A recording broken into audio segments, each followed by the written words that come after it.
আওয়ামী লীগের কার্যক্রম সচল করা নিয়ে বিশাল সুখবর দিয়েছেন অন্তর্বর্তী সরকারের প্রধান উপদেষ্টা ডক্টর মোহাম্মদ ইউনূস। প্রধান উপদেষ্টা অধ্যাপক ডক্টর মোহাম্মদ ইউনূস বলেছেন, আওয়ামী লীগকে নিষিদ্ধ করা হয়নি, তাদের নিবন্ধনও স্থগিত করা হয়নি, শুধুমাত্র দলের কার্যক্রম সাময়িকভাবে স্থগিত রাখা হয়েছে। জাতিসংঘ সাধারণ পরিষদের অধিবেশনের ফাঁকে জিটিওকে দেওয়া এক সাক্ষাৎকারে সাংবাদিক মেহেদী হাসানের প্রশ্নের জবাবে তিনি একথা বলেন। দর্শক, ভিডিওর প্রথম অংশ দেখিয়ে অনুমান করতে পেরেছেন আজকের ভিডিওটি খুবই গুরুত্বপূর্ণ হতে যাচ্ছে। এবার নির্বাচনের আগেই দেশে ফেরার জন্য তড়িঘড়ি করছেন শেখ হাসিনা, বিভিন্নভাবে লবিং করছেন এবং বাংলাদেশে ফেরার জন্য নতুন করে তিনি যে পরিকল্পনা হাতে নিয়েছেন সেটা শুনলে আপনারা অবাক হয়ে যাবেন। থাকবে সে বিষয়ে বিস্তারিত, সাথে সাথে আরো থাকবে এবার নতুন করে বিপদে পড়তে যাচ্ছে ডক্টর মোহাম্মদ ইউনূস। কি সেই বিপদ থাকবে সে বিষয়টিও আরো থাকবে আজকে দিনের সর্বশেষ কিছু গুরুত্বপূর্ণ আপডেট নিউজ। তাই আজকের ভিডিওটি দেখলে বাংলাদেশের রাজনৈতিক সর্বশেষ পরিস্থিতি সম্পর্কে খুবই গুরুত্বপূর্ণ কিছু তথ্য পেয়ে যাবেন। তাই ধৈর্য ধরে সম্পূর্ণ ভিডিওটি দেখার অনুরোধ রইল। তার আগে ছোট করে একটি অনুরোধ, আপনারা যদি এ ধরনের আপডেট নিউজগুলো সবার আগে পেতে চান অবশ্যই চ্যানেলটি সাবস্ক্রাইব করে বেল আইকনটি অন করে দিবেন। প্রধান উপদেষ্টা অধ্যাপক ডক্টর মোহাম্মদ ইউনূস বলেছেন, আওয়ামী লীগকে নিষিদ্ধ করা হয়নি, তাদের নিবন্ধনও স্থগিত করা হয়নি, শুধুমাত্র দলের কার্যক্রম সাময়িকভাবে স্থগিত রাখা হয়েছে।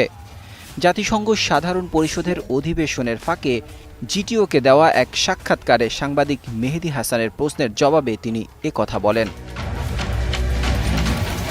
ডক্টর ইউনূস বলেন, কার্যক্রম স্থগিত থাকায় আওয়ামী লীগ কোনো রাজনৈতিক কর্মকাণ্ড পরিচালনা করতে পারবে না, তারা দল হিসেবে বৈধ রয়েছে। তবে কার্যক্রম সাময়িকভাবে স্থগিত রাখা হয়েছে, যে কোনো সময় এই কার্যক্রম আবার চালু করা হতে পারে।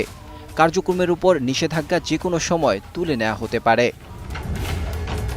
এক প্রশ্নের জবাবে তিনি বলেন, আওয়ামী লীগ নির্বাচনে অংশ নেয়ার বিষয়টি নির্বাচন কমিশনের এখতিয়ার। কোন দল নির্বাচনে অংশ নিতে পারবে সে বিষয়ে সিদ্ধান্ত নেবে নির্বাচন কমিশনই, কারণ তারাই নির্বাচন পরিচালনা করছে। প্রধান উপদেষ্টা আরও বলেন, আওয়ামী লীগের সমর্থন রয়েছে, তবে তাদের লাখ লাখ সমর্থক আছে এটা আমি মানি না। তাদের সমর্থকেরা সাধারণ ভোটারের মতোই ভোট দিতে পারবেন, তবে সেখানে আওয়ামী লীগের প্রতীক থাকবে না। তিনি অভিযোগ করে বলেন, আওয়ামী লীগ নিজেদের রাজনৈতিক দল দাবি করলেও বাস্তবে তারা রাজনৈতিক দলের মতো আচরণ করতে পারেনি। তারা মানুষ হত্যা করেছে, নিজেদের কর্মকাণ্ডের দায় স্বীকার করেনি এবং সবসময় দায় অন্যের উপর চাপিয়ে দিয়েছে। পতিত আওয়ামী লীগের সকল কার্যক্রম তবুও মাঝে মাঝে এই ঝটিকা মিছিলের মাধ্যমে প্রকাশ্যে মাথাচাড়া দিতে তৎপরতা চালাচ্ছে দলটি।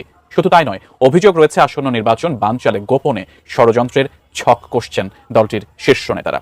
এমন অবস্থায় আওয়ামী লীগের কার্যক্রম সচল করা নিয়ে বিশাল সুখবর দিয়েছেন অন্তর্বর্তী সরকারের প্রধান উপদেষ্টা ডক্টর মোহাম্মদ ইউনূস। জানিয়ে দেশের রাজনীতিতে চলছে তুমুল আলোচনা। আরো জানাচ্ছেন এসআই রাজ।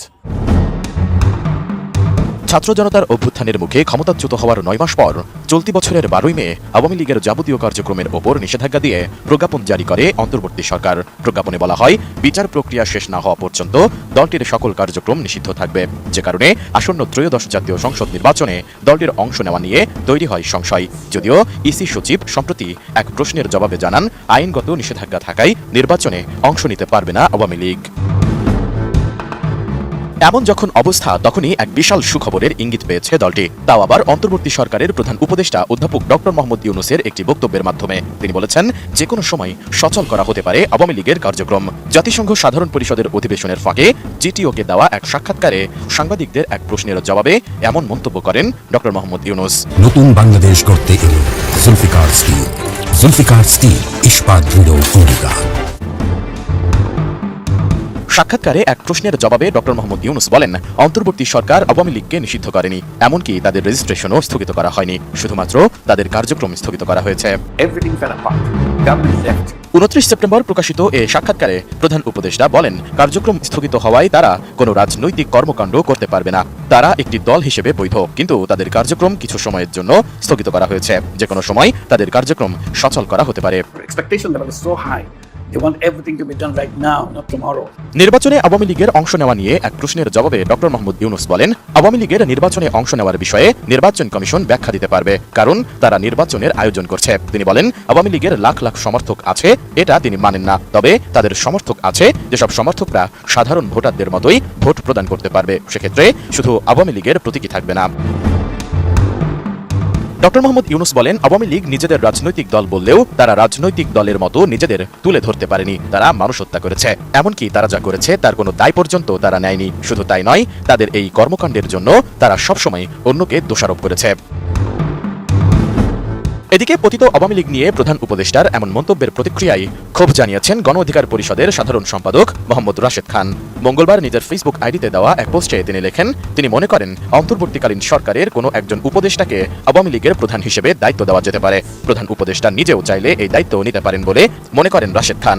তিনি অভিযোগ করে বলেন, যেহেতু অন্তর্বর্তীকালীন সরকারের 14 মাসে আওয়ামী লীগের পুনর্বাসনে তারা কাজ করেছেন, এখন পুনর্গঠনের দায়িত্ব নিক। সাংগঠনিক কার্যক্রম নিষিদ্ধের নামে বিপ্লবী জনগণের চোখে ধুলা দিয়ে লাভ কি?